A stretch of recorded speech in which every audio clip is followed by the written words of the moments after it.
নমস্কার বন্ধুরা। শীতকাল মানেই শুধু মেলা আর মেলা। তাই শীতকালে মেলায় ঘুরবো না এরম তো হয় না। তাই সুভাষ মেলায় গেছিলাম, যেটা কাকুরগাছিতে চলছে। ৫৪ বছর পুরনো এই মেলা। প্রত্যেক বছর মেলাটি বসে। লোকাল লোক ছাড়াও বহু দূর দূরান্ত থেকে বহু লোকজন আসে। প্রচুর রকমের স্টল, খাবার জায়গা, বিভিন্ন রকম অ্যাট্রাকশনও আছে, যেখানে দোলনা, খেলাধুলো, এইরকম ছোটোখাটো স্টলগুলোও আছে। বেশ বড় জায়গা নিয়ে এবং ভিড় বেশ ভালোই হয়। এই মেলার ভেতরে ছোট বাচ্চাদের যেরকম আনন্দের জায়গা আছে, মহিলাদের জন্য তো স্বর্গরাজ্য। জামা কাপড়, বেড কাভার, জুতো, গয়না, কোনো কিছুর বাকি নেই। আর পুরুষ মানুষদের জন্যেও কিছু কিছু তো আছেই। টুকটাক খাবারের জায়গা আছে।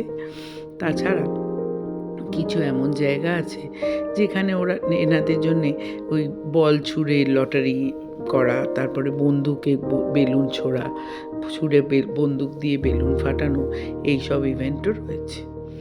কিছু বাইকের স্টল কিংবা বিভিন্ন কোম্পানির ইলেকট্রিক স্কুটার, এইসব স্টলও দেখলাম রয়েছে। মেলাটি ঘুরতে বেশ ভাল লাগবে।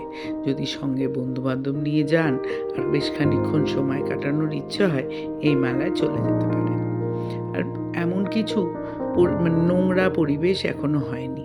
আমাদের যা অভ্যাস খেয়ে দিয়ে নোংরা করা, এখানটি দেখলাম বেশ পরিষ্কার পরিচ্ছন্নই আছে। আর লোকজন ঘুরছে। আর এখন যদিও ঠান্ডাটা অনেকটাই কমে গেছে। ঠান্ডা বলতে যে ঠান্ডা আমরা বুঝি, এখনও সেরম ঠান্ডা নেই। তবু মেলায় গিয়ে আপনাদের ভালো লাগবে। পারলে একবার ঘুরে আসবেন।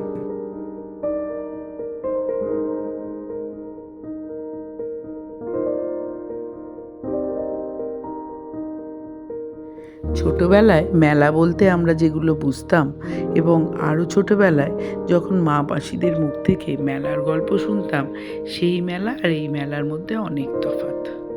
তখন সেই কাঠের নাগরদোলনা, জিলিপি ভাজছে, কিংবা শুনতাম মাদের কথায় যে অনেক সময় অনেকের বাড়ির লোকজন হারিয়েও যেত।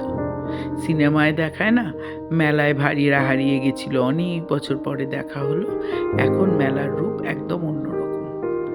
মেলা বলতে আমরা বুঝি ঝাঁ চকচকে বেশ কিছু স্টল, কিছু জিনিসপত্র আছে।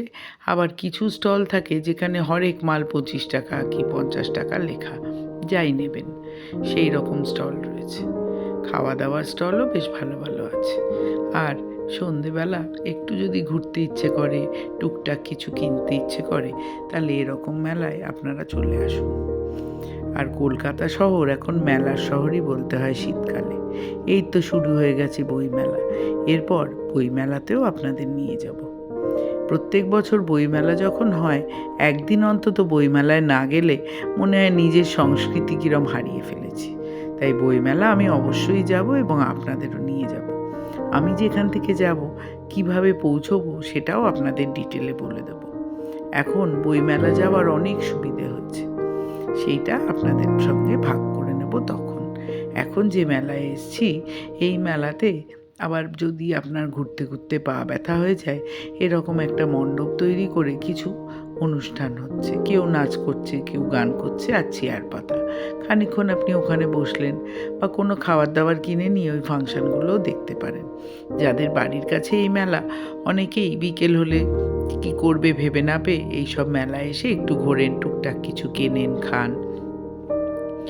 আর আমাদের বাড়ির কাছে এত বড় মেলা খুব একটা হয় না, তবে তালতলা মাঠ আছে ইডিএফের কাছে, সেখানে কিছু না কিছু মেলা এই সময় লেগেই থাকে, কোনো ফাংশন বা মেলা।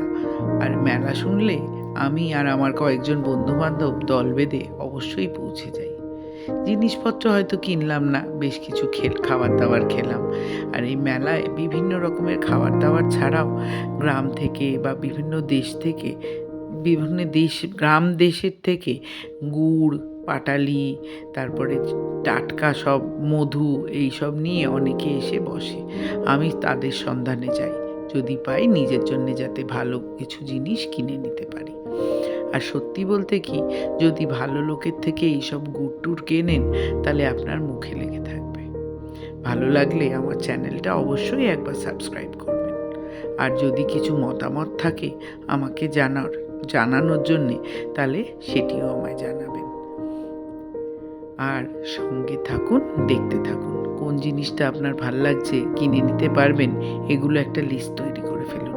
পরে যখন মেলায় যাবেন লিস্টগুলো মিলিয়ে টুকটাক জিনিস অবশ্যই কিনে নেবেন। আমি গেছিলাম, কিন্তু সত্যি কথা বলতে কি আমার কিছু কেনা হয়নি।